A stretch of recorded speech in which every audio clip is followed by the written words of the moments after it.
Hey, what's going on, guys? I got another controller review for you today. This is the Gamesir T1S. This is $39.99 currently. It has Bluetooth 4.0 capabilities for your Android phone. It can work wired with your PS3, and of course it has a 2.4 gigahertz receiver for your PC. Now, the controller itself was sent to me by Gamesir in exchange for a review, but I want to briefly talk about the F710. Some of you may recognize this controller. I reviewed it a very long time ago.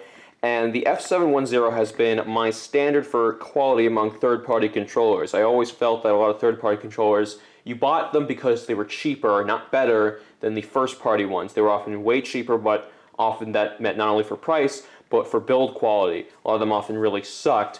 This one, though, because it held up well over the years, because it had good buttons, because it had the full array over here, because it had some extra functionality built in, unlike some of the first-party controllers, especially among PCs, you could actually switch between the D-pad and the analog stick, and you had a built-in direct and X input right on the controller.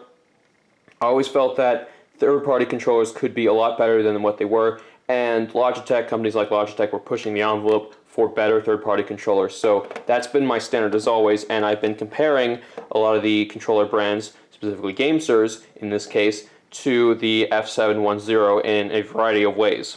So above the T1S right here, we have the G4S, which is a great controller that was released by Gamesir. It's probably my favorite third-party controller. It's currently available for $10 more than the T1S. This seems to be a smaller, lighter PS4 variant on the G4S. Alright, so let's take a closer look at the controller here. We have two clickable analog thumbsticks, which feel pretty good, honestly. They grate a little bit on the sides here, but pretty high-quality thumbsticks nonetheless. You got your A, B, X, Y over here. Now, I have had some issues with this controller in particular. The B button is sticking a little bit more than it should, but the buttons in general are decent enough. I like the ones on the Gamesir G4S a lot more, though. They feel more tactile, and they feel like they have less stick on them. But this is far from unplayable. You have the left and right bumper buttons up here, which, unlike the G4S, you can actually press from any side, whereas on the G4S, you couldn't press them up here, so that was a little annoying.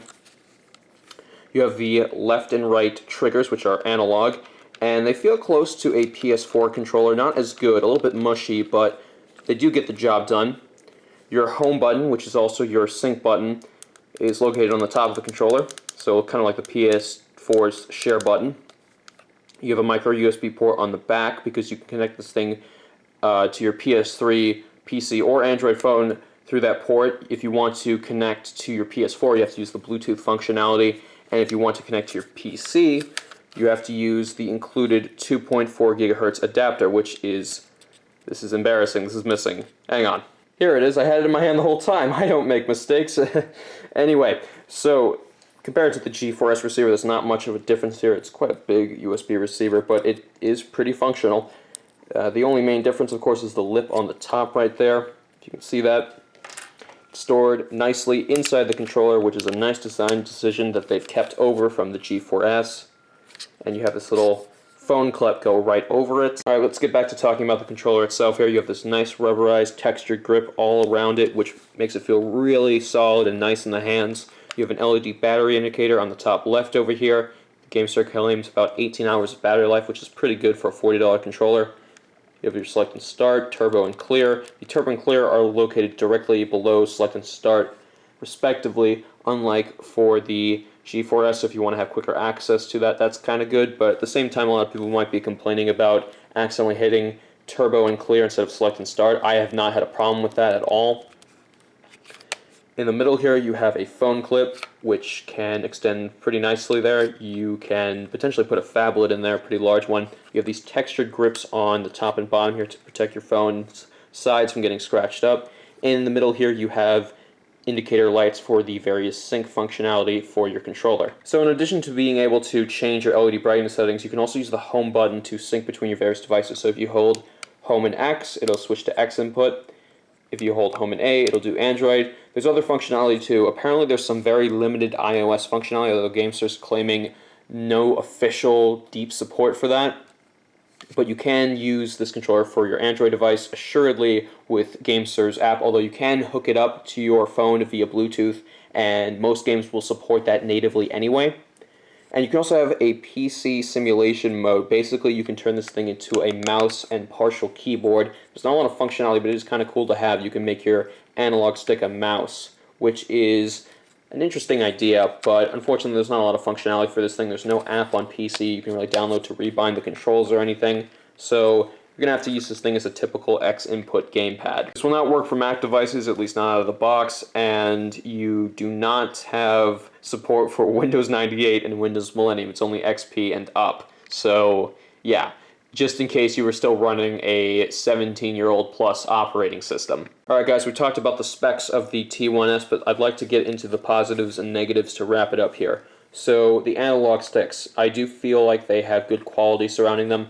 The problem is, of course, is the grainy feeling you get with a lot of these controllers when you push it around the edges over here. It's nothing unbearable, but it is a little annoying. The other thing is the resistance on the sticks. It's something I'm not used to, and I don't think I can ever get used to it for the analog sticks. The trigger is not too big of a deal if they had that. I got used to the F710 ones just fine over time, but I don't know about the analog thumbsticks. I could get used to them, but I am disliking that for character action games, which is what I primarily play. If you're heavy-handed or heavy-fingered, I guess, maybe you'll like them a little bit more than I did, but they do have a solid click to them, which is nice, though.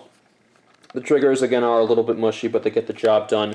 The bumper buttons, a little spongy, but totally fine for most gameplay usage. I haven't had a game where these buttons really failed or messed up on me, aside from the B button.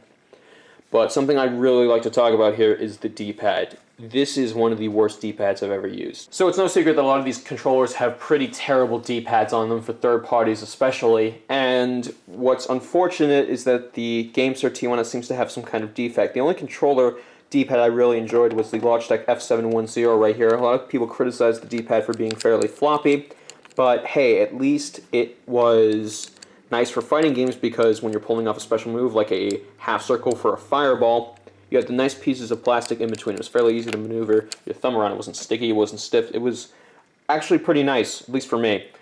The T1S has a big design problem. I don't know if it's specific to this controller or not. I haven't seen any other reviews touching on this, so maybe not, but at least for me, when I'm pressing left and right, sometimes, depending on the angle I press left and right on the D-pad, it will press the down direction on the D-pad, which is infuriating. So to test a lot of these controllers, I usually play a lot of character action games, games like Metal Gear Rising: Revengeance, games like Witcher 3 and Dark Souls, and for Dark Souls in particular, Metal Gear Rising and Witcher 3 didn't really have too many issues. They were more than playable. But for Dark Souls 1 and 3 that I played, when I press on the sides here, it would change the items, which was infuriating, because when I'm switching to a weapon, I'm about to do some kind of big maneuver, and I can get hit in that time. So when I do get hit, I need to have my item, my Estus Flask, my healing item, on me right at that moment. And when I'm switching, sometimes I'll hit a little bit closer to down, and it'll switch to another item instead of my Estus Flask. And if I take a hit, well, I got to switch back to the Estus Flask, and then if I have to reposition my items, well, oh, guess what? I just switched back to a different item again. You can maybe get used to it if you play enough and you just avoid hitting this little area on the bottom here. But I really think you shouldn't completely change your play style based on one controller.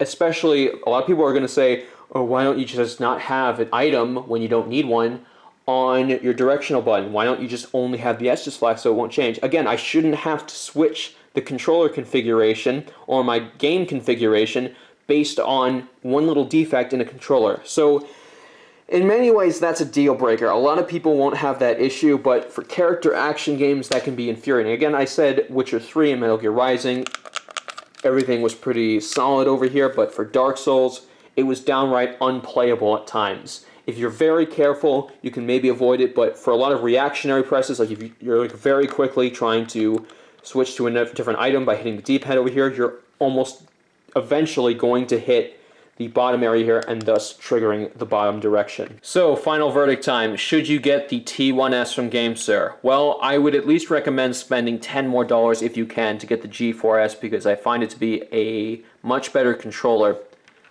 And I would at least wait for a revision 2 for this guy if the D-pad becomes a widespread issue. So it's going to be a kind of no, but I do think that if you are using this thing for a lot of games that don't require the D-pad at all, this is a solid entry. At least it's a very solid secondary controller. For $40 for a wireless one, it's pretty good. It has a lot of functionality under the hood considering the price. You have good build quality. It's fairly small, yet it's also very comfortable. The buttons, generally speaking, aside from, of course, the B button, are pretty good quality. The triggers and the bumpers aren't too bad either, and the sticks feel good when you're moving them around and clicking them. But the great on the sticks, the quality assurance for some of the buttons, and the awful D-pad, at least for me, make this a kind of a thumbs down right now. Again, I would recommend spending either $10 more if you can on the G4S, or looking up a couple more reviews online, or waiting for revision 2.0 before you make your final purchase. Anyway, guys, thank you very much for watching. I want to give a huge shout out to Gamesir. I'm out.